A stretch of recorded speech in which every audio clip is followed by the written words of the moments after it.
everyone! Welcome to Ina's Kusina. Ngayon, tuturuan ko paano ko ba ginagawa ang aking homemade tinapa.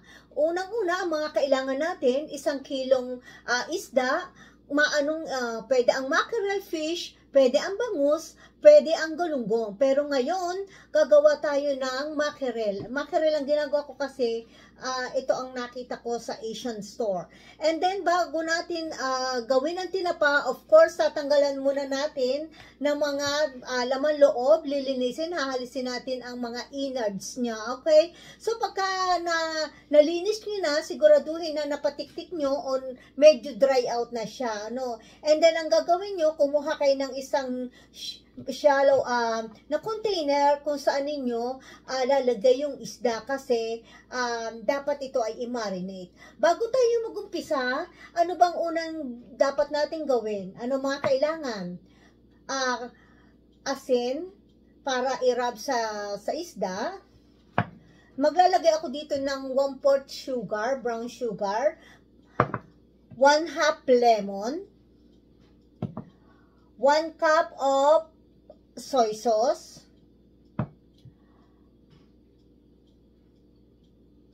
1/2 cup asweti oil. Paano ba ginagawa ang asweti oil? Ang gagawin nyo, kukuha kayo ng 3 tablespoon ng powder and then i-reheat nyo lang ng mga 10 seconds sa microwave and then just mix it. And then 2 tablespoon ng liquid smoke seasoning. So ito, napakita ko na sa inyo, ano ba mga kailangan natin. So, ang una natin gagawin ay, kukuhanin natin ang asin para i-rub sa isda. Ang gawin nyo, outside the inner, okay? Itong paglalagay ng asin, depende kasi yung iba ayaw nang masyadong maalat, pero ako naman, ang ginagawa ko, tinatansya ko siya. And then, since ito ay pangalawang paggagawa ko na, so alam ko na kung magkano at how much talaga ang aking ilalagay para naman balance ang alat niya. So, matapos yung lagyan, so, nandito na sa lalagyan, ang gagawin naman natin ay ilagay na natin ang toyo.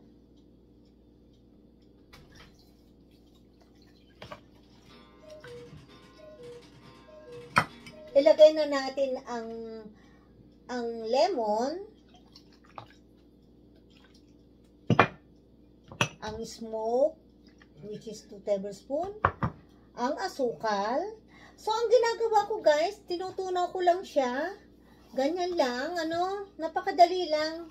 And then, pagka nailagay ng lahat, ilagay na natin itong asweti oil. Ano bang purpose ng asweti oil? Itong asweti kasi, nagbibigay siya ng kulay para maging kaaya-aya ang kulay niya, which is, at saka yun ang talagang process, So, ang gagawin natin dito, ako kasi yung iba ang ginagawa, magdamag lang. Ako, minamarinate ko ang aking isda for 5 days.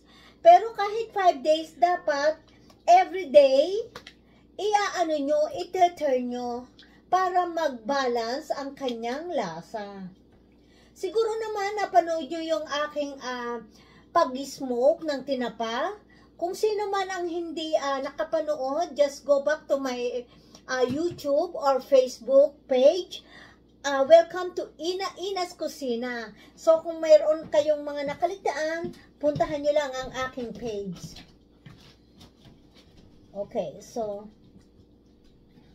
at saka ang ginagawa ko guys, inaano ko sila. At saka guys, ayaw kong gumamit ng gloves, pero ako'y naghugas ng kamay, okay? Kasi yung gloves na nabili ko ay masyadong malaki and then, hindi ako komportable. So, dahil nakagawa na ako ng video na kung paano ko lutuin, kasi ito ay mamarinate ko ng 5 days. after 5 days, so lulutuin ko to mga Saturday, lutuin ko to kasi ngayon ay Sunday evening, so pwede kong lutuin siya ng hapon ng Sabado, kasi lulutuin ko to ng 350 degrees sa smoker. At saka ang pagluluto ng tinapa ay kailangan babantayan kung ang gagamitin ninyo ay smoker.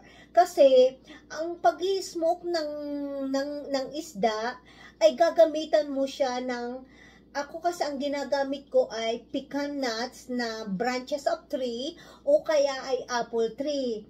Bakit may mga specific pa tayong gagamitin, which is yung iba, may kanya tayong technique. Kasi ang ginagamit ko yung smoker, so sabi ng asawa ko, as I learned kasi sanay siyang mag-smoke, dapat daw gagamit ng special na kahoy. So, which is, sabi ko nga sa inyo, panoodin nyo yung aking, yung last video ko, kung paano ko niluto. By the way, pwede naman, kung wala kayong smoker, pwede namang ang gawin nyo, kumuha kayo ng kawali, lagyan nyo lang siya ng bigas at saka asukal. I think like that. Hindi kasi ako naggagawa ng ganon. Bago lalagyan nyo lang siya sa ilalim ng ng tawag dito, noong aluminum foil para i-smoke, lalagay nyo yung isda sa ibabaw ng parang yung parang steamer na ganon.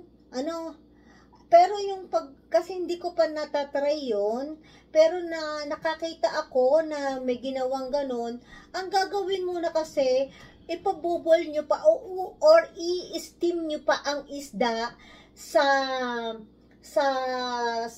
spices, which is, I'm not prefer for that. So, pero don't worry, sa next video ko, sige, i-try natin na gawin ko yung way na yun para yung mga walang smoker ay makapaggawa din ng tinapa. Okay? So, ito ay na-marinate ko na sa tulad ng sinabi ko sa inyo.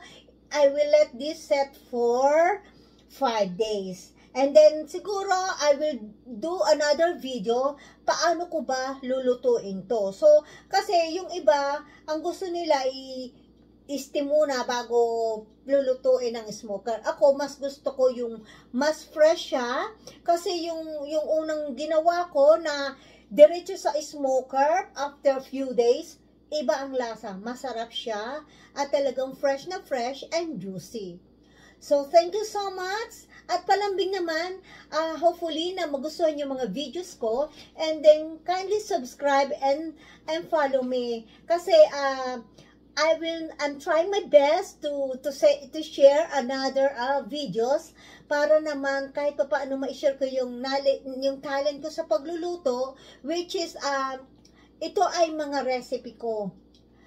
Kumahanap ako ng recipe, pero minsan hindi ko gusto yung technique, so ako ang gumagawa ng my own recipe.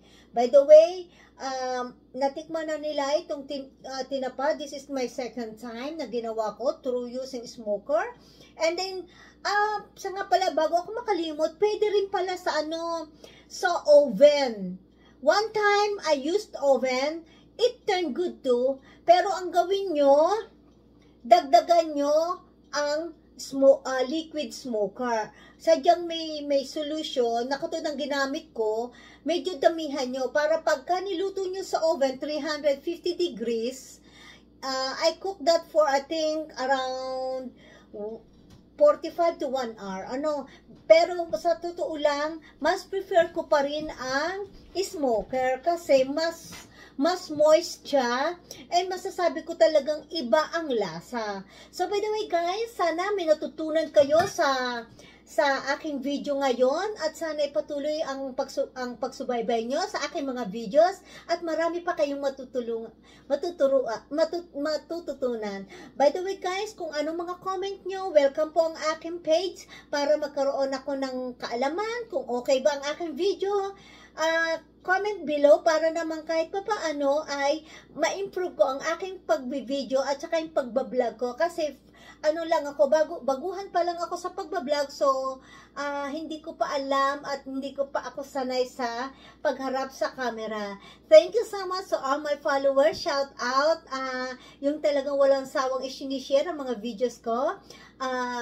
Katulad ni Jonavi Acosta, salamat dahil talagang hindi pa ako makapag-send stars, kasi hindi pa ako ganong kaano sa Facebook. So, don't worry sa lahat ng mga fans ko, sabi natin fans, na mabubuti at mababait yung mga nagbibigay ng stars at saka nagbibigay ng mga fan badge. Thank you to all kasi na-appreciate nyo ako, and then hopefully na someday ako naman na makapagbigay ng stars at saka mga fan badge. Thank you so much. Comment below para naman ma-improve ko ang aking mga videos.